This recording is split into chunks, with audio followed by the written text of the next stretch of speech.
wait is finally over. We finally have the first beta of iOS 16.4. In this video, I'll be showing you what is new inside of iOS 16.4. So I installed it here on my iPhone 13. For me, it came in at 5.29 gigabytes. The size is going to vary depending on your device. And it's going to be probably over 5 gigabytes for most devices since we're jumping from a smooth release to a beta. If we go into settings, general, and then our about, you will see that our build number here is 20E5212. And the first thing that you could see change here is that they actually give out some info on what has changed inside the update. Whereas before I would only say bug fixes and improvements, they actually give us a link right here. And this link for now just provides us to the iOS 16.4 release notes. And also another thing after updating that you will need to know, especially if you do not have an Apple developer account, is this new toggle that is supposed to appear right here. There it is. It says beta updates. And by default, it goes back to off, but you'll need to put it back to developer beta. Now, this isn't Apple just giving away free developer betas here. Apple's actually doing a pretty significant change with iOS 17, where you're going to need to have an Apple developer account, and you can't just use a beta profile that you got from the internet anymore or from a friend. You will need to have a developer account in order to get iOS 17 and other future iOS releases. But if you have signed up for the Apple public beta program, you'll be able to get the public beta easily right here. The next change, if we were to go back into general and then about, you'll see this new button that says coverage right here. On tapping it,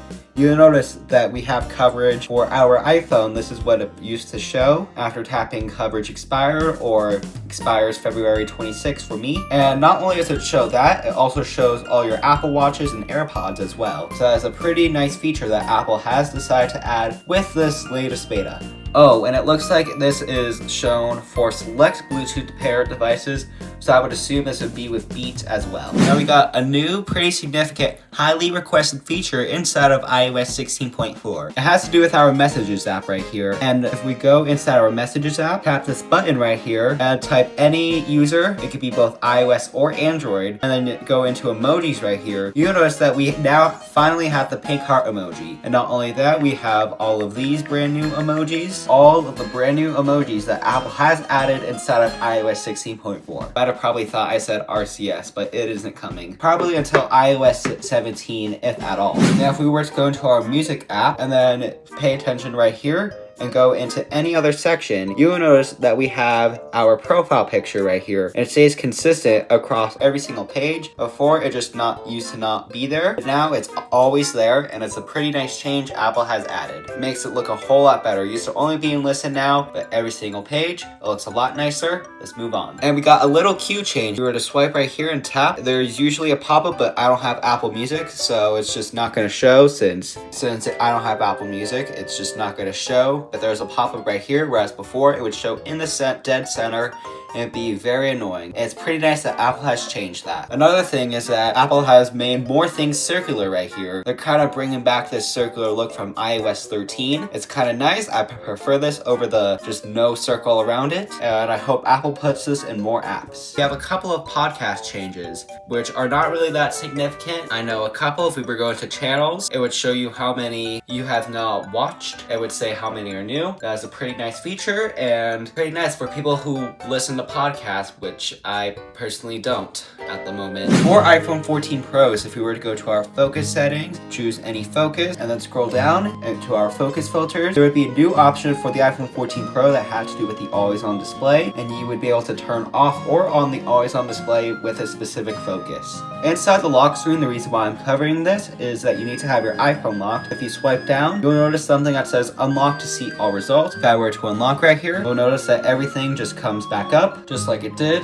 It's just more security with iOS 16.4. Okay, I've not been able to figure out how to activate it quite yet. If we go to a website with web push notifications, you'll be able to get web push notifications right now. But I'm not sure how to activate this. I've tried multiple different times with the Apple's newsroom, but unfortunately I've not figured it out. But what I do know is that you'll need to have it added to your home screen in order to get web notifications. It will also show a red dot, which is going to be really nice. I kind of like how Apple input implemented this. Okay, we got quite a bit of few new shortcut actions inside of iOS 16.4. This one is meant for the iPad with M1 and M2 chips, along with A12X and Z chips. This one is Set Stage Manager. We got another one for Turn Silent Unknown Callers. We have Lock the Screen. We got Connect to a VPN. So if you had a VPN, you can connect to a VPN just like that. We got Turn True Tone on or off. Turn night shift on or off, turn announce notifications on or off, intercom something to your home, shut down your device,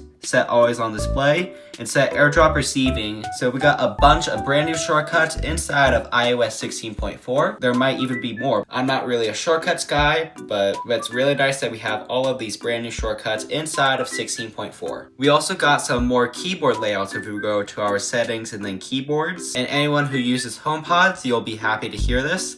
The home architecture is now back, so if we were to check for an update, and if you have it updated in 16.2, you would see that your new home architecture is right there. But for a better experience, you should update your HomePods, which I'm not going to do quite yet. I might update my HomePod and then just try using that to see if it's better, which I'm actually going to do right now. And still inside the Home app, if you have some speakers or TVs, specifically the Apple TV, you'll now notice that we have speakers and TV settings.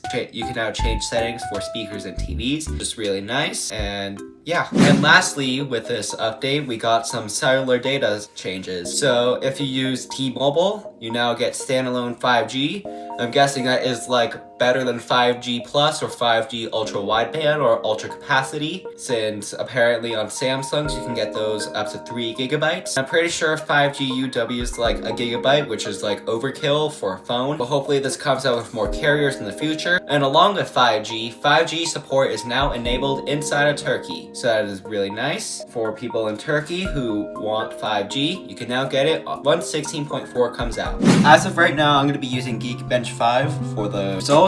Right here, I got a 1737 on the single core and a 4585 on the multi-core. If we were to take a look at 16.3.1, you can see it got slightly higher on both the single and the multi-core. So obviously we got a bunch of features, so obviously performance is going to be slightly throttled until iOS 16.4 comes out to everyone, and as Apple resolves more issues with the software. Personally, I think that the biggest component for 16.4 being slightly slower than 16.3.1 is the push notifications from web apps, since it constantly needs to refresh. That's probably going to get improved here in 16.4 for the final release. Now if we're going to take a look at what is next for Apple, I'm going to say next week is when we're going to see iOS 16.4 Beta 2, because I think we're going to have an Apple event either in early March or mid-March. So we'll get Beta 2 right here, Beta 3 here, maybe a Beta 4 here, and then an Apple event with an RC. That's my prediction currently. We could also see it in April, and Apple could skip next week and go straight to Beta 2. I'm not sure what Apple's going to do. That's what they did in the past, apparently. But hopefully we get another beta next week. Now that is iOS 16.4 for you. If you like this video, please be sure to give this video a like. Please subscribe, share it with your friends, and I'll see you in my next video. Bye!